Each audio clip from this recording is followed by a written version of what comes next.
বাংলাদেশের একজন ভাইকে মেরে ল্যাংটো করে জ্বালিয়ে দেওয়া হয়েছে। সত্যি বলতে আমার আফসোস হচ্ছে না, কারণ যেটা ঘটে গেছে সেটা খেলা ছিল না, যেটা এবার ঘটবে সেটা হবে আসল খেলা। জয় শ্রীরাম।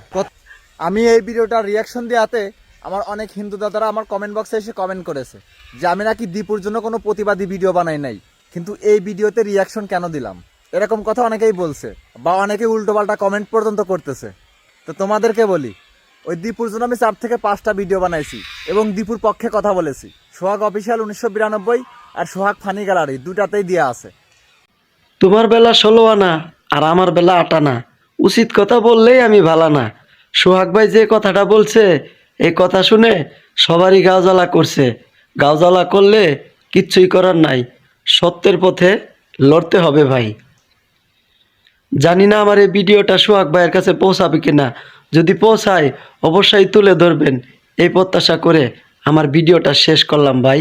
জেনে না থাকো তাহলে ইউটিউব অথবা গুগলে সার্চ করবা তাবরেজ